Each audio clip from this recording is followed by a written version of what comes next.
Many thanks again for staying with us on your ultimate news and current affairs program on television, TMI. We get straight into our conversations on the show this lovely Monday morning. Two issues that will be attracting our attention. First, the $5 billion ABACHA loot, and then we'll also look at the concerns that have been expressed about how the distribution of $800 million as part of the palliatives for Nigerians will take place. Well, let's just give you a foundation. There was a court ruling on ABACHA loot failing to provide details of the project executed or being executed with a $5 billion from ABACHA loot. Federal High Court sitting in Abuja weekend ordered the administration of former President Olusegun Obasanjo, late Umar Yar'Adua, Goodluck Jonathan, and Muhammadu Buhari to account for the funds. The court also ordered the government of President Bola Tinubu to disclose the exact amount of money stolen by former head of state, late General Sani Abacha, total amount of ABACHA loot recovered, and all agreements signed on same by the governments of former President Obasanjo, Yar'Adua, Jonathan, Buhari, the Minister of Finance, and the Attorney General of Federation, and the Minister of Justice were also joined as co-defendants in the suit. Okay, I have with me in the studio an anti-corruption expert from the University of Success, the Executive Director, African Network for Environment and Economic Justice. He also led a team of civil society organizations that monitored how some part of the ABACHA loots that were returned were deployed. Some of the findings are quite interesting. I'm probably sure that he will be in a better position to tell us more on that. Reverend David Ogolo is the Executive Director, African Network for Environment and Economic Justice. Reverend Ogolo, thank you for coming on the program. Thank you, Mr. Duke. Okay. It looks like there is no end in sight as it relates to the quantum of loots orchestrated by the former president. You had the opportunity of leading other civil society organizations to monitor some of these monies, how they were dispersed, what they were used for, and all of that. Why does it keep coming like a recurring decimal? Well, it's also part of the problem of breakdown of trust between the government and the people. And once there is breakdown of trust, and there's lack of transparency, the lack of accountability, mechanism for government to disclose basic information that citizens will be aware of how government spends money, then you get things like this. And that's why we have always said that it is in the interest of the government to provide information to the citizens. Once there is information asymmetry between the governed and the government, then there's a problem. And that's why you see that SERAP, organization we have also worked closely together at the initial state of monitoring this loot, has gone to court to ask for government to disclose, which is very good. In a democratic society, citizens, the only way you can oil democracy is information. Information is power. It provides the enabling environment for all stakeholders to be able to engage in the democratic process. Okay. But when government continue to not deny the citizens access to information, it becomes very difficult for the citizens to participate in the democratic process. If you take the ABACHA case as a reference point, if you look in the last 10, 15 years, what has happened is that every successive government who have made an attempt to use the recovered ABACHA loot to do infrastructural development, there has been an attempt for them to also put in place a process that will give citizens the confidence that all the money recovered was used properly. And like you rightly noted in your intro, there are aspects of it that our organizations monitored, particularly the ABACHA. You know, we have serialized the ABACHA recovery. We have the ABACHA 1, we have the ABACHA 2, we have the ABACHA 3, we have the ABACHA 4, and the ABACHA 5. Serially like that because they were subsequently recovered. And as we speak now, over 90 million euro is still in UK Treasury. And we hope that in the next few months, if the US and the UK government agree in the negotiation that is currently ongoing. Prior before Tinubu administration, Bagudu, who was also a governor, the former chairman of APC government governors in Nigeria, was also deeply involved with the Abacha's family. He is currently negotiating with the Nigerian government to have some part of that share. And the total amount of money we're talking about that is still left is about 90 million euro. And so, there are quantums like that is ongoing. So what has happened with all this series? In the Abacha one that came in the 90s during Obasanjo's time, that was the Abacha one, the first $700 million that came from the Abacha loot. The way it was spent wasn't really very transparent and accountable. I recall that was the first time in the world that we came out with about 10 leading civil society and government officials. We did a joint monitoring with the government. And what we did was that the World Bank provided the enabling environment by making sure that the framework was put in place. Okay. We designed a joint tool with which we went to inspect what the government claimed that the $700 million was spent for. To our surprise, there are schools government said they built with the money. We couldn't discover some of those schools. There are some roads government said that they built with those money. We couldn't see those roads. So when that happened, it was a shock around the world. What was shocking was that, you know, as an independent civil society, we were not, we were monitoring this whole process independently of the government and of the World Bank. We released our shadow report, which became the reference point globally, what we discover on the feed. And because of that, that shook the whole entire political system in Switzerland, because that first tranche of money came from Switzerland. The political systems were embarrassed because there are two political camps in Switzerland. There are those who believe that you don't need to return this money back to Nigeria because the level of corruption in Nigeria is intimidating. And that when you return this money back to Nigeria, they will not spend the money very well. So there are political camps that belong to that thinking. Okay. Whereas there are those who said, no, you return is their money. And so those who were in support of the money to be returned and the civil society that were working with us, we were doing massive campaign and globally for those money to be returned back to Nigeria, which was titled the Stolen Wealth Campaign that we launched in the 90s. I recall that campaign was very effective, and Switzerland civil society worked closely with us, and the money was returned. Behold, you can see that after we discovered, then Ngozi Uwala was the finance minister, interestingly. Okay. And then what we discovered was shocking. So it embarrassed those camps in Switzerland that were in support of us. So what happened because of that? So subsequently, the second Abacha came up, which was the $325.5 million. At this point in time, I think Buhari has come to power. And when Buhari came to power, we recall that the London Anti-Corruption Summit in London, some of us were invited. We were there, Tony Blair, and that conference was hosted, and Buhari was there. They all made a commitment that they will make asset recovery to be very transparent. So we all agreed in principle that those commitments would be binding on government who made those commitments. So following up on the London Anti-Corruption Summit, the UK and the US government agreed to host a joint conference on asset recovery. That led to the principle we call the Global Forum on Asset Recovery Principles. There are 10 principles. And most importantly is about the issue of civil society participation in asset recovery.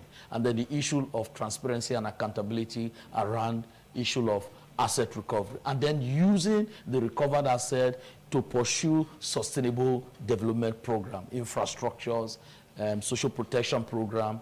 So interestingly, when the US and UK government hosted this meeting in Washington in 2017, December, I recall that I led over 10 civil society. MacArthur Foundation provided us funding, and then we nominated 10 civil society. ANEJ led the civil society, including Dr. Tive Egbuzo, who was the former chief of staff of the Deputy Senate President, CISLAC, and others. We went to the US, and we were in the US in that Global Forum on Asset Recovery, and we came with a set of 10 principles, which include transparency and accountability, and the issue of participation of civil society. At that Global Forum on Asset Recovery, the Nigerian government and Switzerland, including the World Bank, entered into a tripartite agreement that led to the restitution of the $325.5 million to Nigeria. And at that signing of that ceremony, I recall there were 4 countries that came for that summit. And I was the civil society representative that presented the civil society position to those government. And we all returned back to Nigeria, and we entered into an MOU with the Ministry of Justice that led to the Mantra project we launched, which was supported by the UK government. And we deploy over 200 to 300 civil society across the entire country, because one of the key elements of the $325.5 million was to be used for social protection program, which was the famous 5,000 naira for poor of the poorest that were taken from the poor register that was designed with the support from the World Bank, which is called the social register. Now, in deploying that resources across the country, Nigerian government agreed with the Swiss government that the money was going to be used for social protection program, for cash transfer. And NCTU, the Nigerian Cash Transfer Office, was taking responsibility to use those resources. The money was used across, and we monitor how the money was used. We monitor both the offshore. What we mean by the offshore is that, you know, when the money came, the $325 million came, it enters into a recovered asset account in the central bank. Okay. And from the central bank, the money goes to NCTO, the National Cash Transfer Program. I don't want to bore you with how that NCTO, how it was, but to be frank with you, you cannot compare what happened in ABACHA 1. We monitored ABACHA 1. We monitor ABACHA 2. And ABACHA 3 is currently being monitored by Clean Foundation. I can tell you that, you know, sometimes Nigerians don't take time to do research. You will be surprised an educated person will go to the television. What he is not aware of, he will be making a sweeping statement. Okay. When people say ABACHA money was relooted, you have to make reference to which of the particular ABACHA money that was relooted. So in this case, which of them was relooted? I cannot was it ABACHA 1 or ABACHA 2? The level of transparency in ABACHA 1 was not very good. Okay. There was lack of transparency. And because of that, when the Swiss court was now ruling in the ABACHA 2 for the money to be restituted, they put a caveat, a condition, that World Bank should monitor the money when it is eventually returned. So in the tripartite agreement that was reached in the United States, the World Bank, Swiss government, and Nigerian government. And the Swiss government insisted that civil society must be carried along. On the basis of that, we enter into an MOU with the Ministry of Justice. And I can tell you that we are the first civil society in the world. I just came back from Georgia, where I was invited to come and present our experience to 4 countries, Georgia, Azerbaijan, Kazakhstan, and Libya, to share the experience, what we have achieved in Nigeria in terms of how civil society have engaged this process of monitoring. Okay. So when you compare ABACHA 1 and ABACHA 2, there are lessons to learn from it. In ABACHA 1, there wasn't transparency, there wasn't accountability. Okay. But in ABACHA 2, there was transparency to a certain level. Okay. As we speak now, if you go to our next website, you will see all our monitoring report, which we call the Mantra model. Okay. How civil society monitor, how the money moves from central bank to NCTU, how the money was distributed across the country, even some local governments in Edo State benefited. But when people ask questions, how was this money spent? They should take time to do research, to bring the facts because out. To make a sweeping statement is not very good. Okay, let me just bring you up to speed with what we currently have. From your analysis so far, ABACHA loot is in series up to 5. Yes. 1, 2, 3, 4, 5. Yes. Now, in your opinion, is there any way this could have been done in a better way to make those monies get to the people they are meant for? Because I know that in some of these engagements, I'm sure there's a level of agreement that before we release this money to you, you must let us know what exactly this money will be used for. Is there any way this could have been sorted out from the very beginning to avoid some of the loose ends that we've seen that has characterized this refund?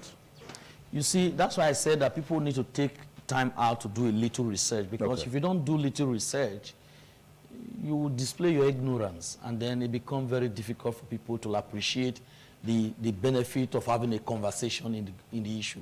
In the ABACHA one, government virtually pre-financed. What Ngozi Uwala told Nigerians as at that time was that Nigerians have already taken loan to pre-finance what the Swiss money that they were expecting, which was $700 billion.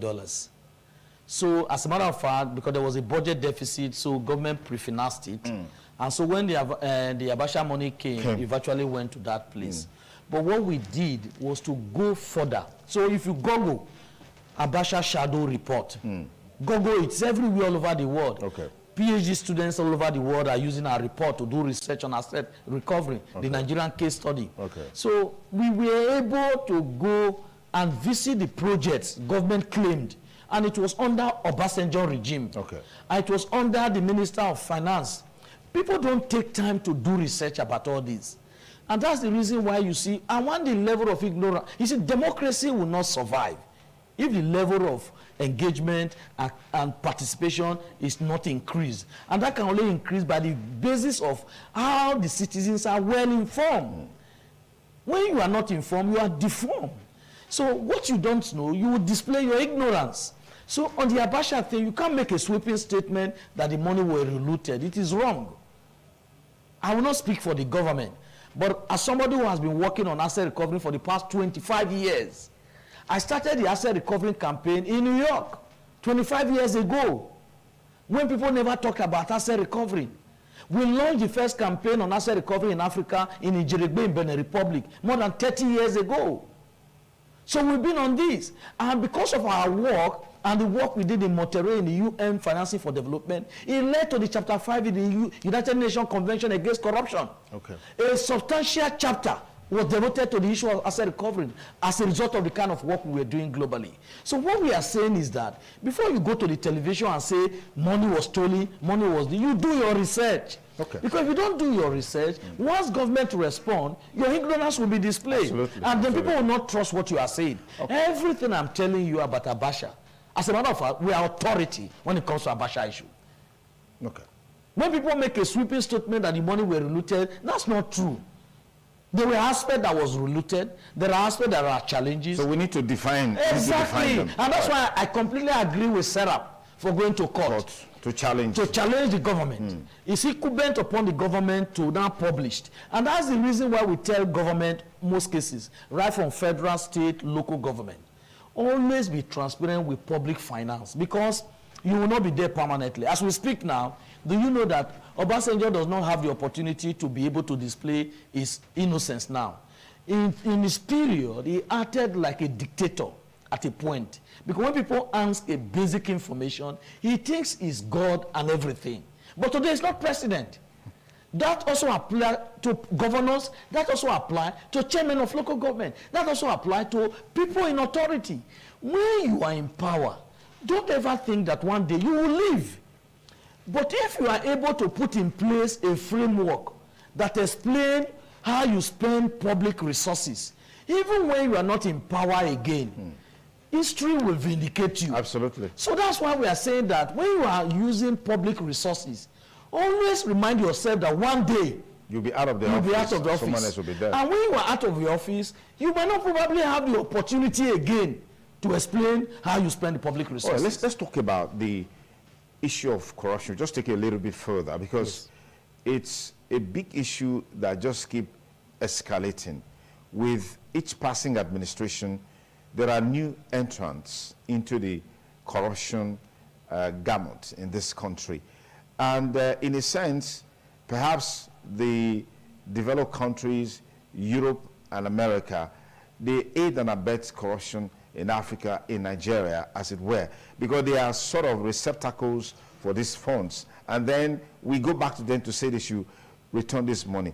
What's your take on the global structure and system to avoid money laundering or checkmate money laundering, to checkmate this menace of wanton looting of public treasuries in Africa that are financing some of these countries abroad? I'm happy that just recently the French Prime Minister Macron hosted African governments and some poor developing country government, all discussing how to raise finance and look into the global financial architecture. You know, we are all competing for scarce resources. Every country tries as much as possible to put in an economic model that will attract finance to its country. So what has happened in the case you have just explained is that we have offshores. We have people who have put an economic system that attracts this capital to their clime.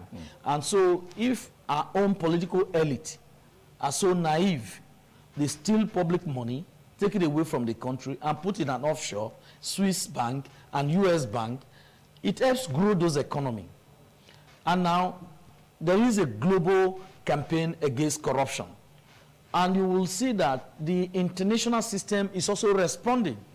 And that's why I mentioned to you that prior before the UN Convention Against Corruption, which is the global anti-corruption framework, if you look into all the sections in that convention, you find out that the chapter 5, which deals with the issue of asset recovery, especially, talks about the issue of both developed and developed countries cooperating to ensure that if asset is identified, it's returned back to their country.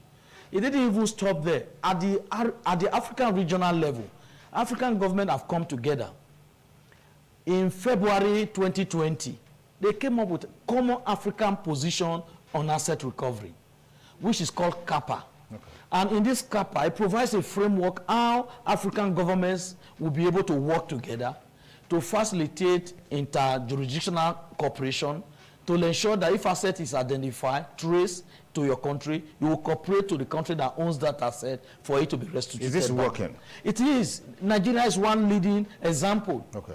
ABACHA is successful because Switzerland, on the basis of the UN Convention Against Corruption, cooperated with Nigerian government. If we were to rely on the Nigerian jurisdiction alone, those funds would not have been returned back to Nigeria. So Nigeria have been relatively successful, not just ABACHA alone. There are quite a number of recovery that is going on that do not attract media attention as ABACHA. It's not just ABACHA alone. As we just speak now, 900 million of Alamesia is now being returned back to Nigeria. As we speak now, it's going to be deployed for earth building facility across Bayelsa State. Alamesia, the former governor of Bayelsa State, $900 million was returned back from the US. So it's not ABACHA alone. There are quite a number of going. Yeah. As I mentioned to you, Bagudu, who is also a prominent voice in this current government, very prominent voice, a former governor. He has 90 million euro, all traced to ABACHA loot. As we speak, the previous government, he has a negotiation with them, what you call kind of a deal making. And our intelligence gathers that they enter into a deal, and I'm sure that I don't know how Tinubu is going to respond to that. But there is a 90 million euro sitting down. You know what 90 million euro can do for a country. So, but the challenge that we have is that the political elite in Nigeria, whether APCO, PDPO, call it whatever, they are all the same. They all operate on the same system. So we should not be deceived by any government. What we should do, that's what SERAP is currently doing, is for us to put in place a system that can help strengthen the financial system. Illicit financial flow out of the country is putting the country in a bad state. And I'm sure that even the political elite are not even enjoying even this so-called wealth. Because they say, if you are the only rich man in your family, you are poor. Absolutely. If you have only a few less than 3, 5, 10% of Nigerians controlling the wealth of this entire country, I don't think they are enjoying it. Okay, let me proceed there for a moment. We'll be joining Abuja studio in a moment, but there's a raging issue about an $800 million loan as palliatives for the removal of fuel subsidy. Questions have been raised, concerns have been raised as to what is the model for the distribution of these monies. Can't we look for what will be more impactful on the generality of Nigerians rather than transferring 8,000? I mean, what can 8,000 naira do in the life of someone What are the current economic realities? What's your take, quickly? You know, when people sit down in their comfort home, they begin to point finger, what could 8,000 naira do? You know, I have had the opportunity to have monitored how government disbursed the $325.5 million for social protection program, cash transfer program. What you mean by cash transfer program? When government gives some certain money to poor or the poorest. It is not only Nigerian government that do it, they practice it in the US, they practice it all over the world. In Brazil, it's helping the poor of the poorest in Brazil. In Ethiopia, cash transfer program is being implemented. It's a strategy to deal with poverty. And when you sit down in your comfort home and say, what will 1,000 naira do to a poor man? I laugh. I have gone to Kanu, I have gone to Kaduna, I have gone to Nasarawa, I have met with poor people. Even in Edo State here, some of our monitors have gone to meet with the poor people who have received 5,000 naira from the $325.5 million. The first time in history for the poor, the poorest in Nigeria, to be part of the benefit of recovered stolen money. And I have seen what 5,000 naira can do to a poor family. A poor family that cannot have money to go to a pharmacist to buy a drug when the child is dying. I have seen what 5,000 naira can do to a poor family that have never known the impact of a government. So when people sit there in their comfort home and say, what will 8,000 naira do? I laugh. 8,000 naira can do a lot of things if properly given to the very poor. Because we are talking about how do we reach out to the poor to have liquid money to spend. That's the reason why ABACHA 3, because people were saying that, what will 5,000 naira do? That's the reason why the government decided to put the money, the ABACHA 3, into major project. You recall that the $311 million that was recovered in ABACHA 3 were used for big project, they call it the legacy project in Nigeria. Take for example, you take the Niger Bridge. The second Niger Bridge was built by ABACHA's money, completed by ABACHA's money. Then we have the Kanu-Abuja Road, and then we have the Ibadan and the Lagos Road that the $311 million were put to complete. That was a major project. But government cannot be recovering every money and be using it in major project alone. You know, when you spend money for major project, the poor people don't have money to spend to enter transport. How do you run that economy? Sometimes, when you are spending money, there's what they call equity. When you are trying to build big project, fine building, you must allow some resources to go to the poor people. Okay. Because the poor people have to spend. If they don't have money to spend, the economy will not function. So, when we are thinking about big project, major project, big infrastructural project, but issue of cash transfer for the poorest of the poorest, then there is an issue of how do they identify the poor.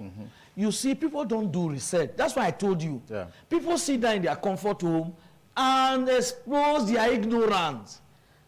The poor, there is a social register designed by the government with support from World Bank.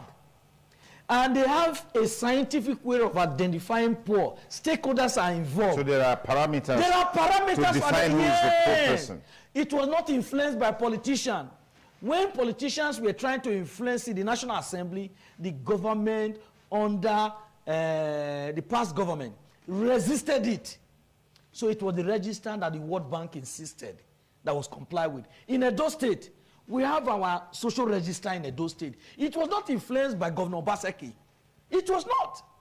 The people that benefited the 5,000 naira from the ABACHA 2, it was not influenced by Edo State government. It was not influenced by any APC government or PDP government. It was the register. And if you go to the register, and the register is accessible to anybody. So people sit down and display their ignorance. Okay, now in terms of this line of reasoning, yes, what do you make of the public disclosure policies of government in terms of engagement with the people, carrying them along to know exactly what they are doing every stage of the way? The is that in place? It's not. Okay. For example, even access to information law is not being complied with. Okay. The reason why SERAP has gone to court, if the government had opened their website and display, like you go to an edge website, all the things I'm telling you, I have evidence to back it up. Okay. Mantra report, or everything I tell you about ABACHA 2, I have a report. Everything I tell you about ABACHA 1, I have a report. So if you confront me, I'll give you a report. If I tell you that ABACHA 2 was not stolen, but were there problems? Yes, they were a challenge. There are areas where the register was not properly done.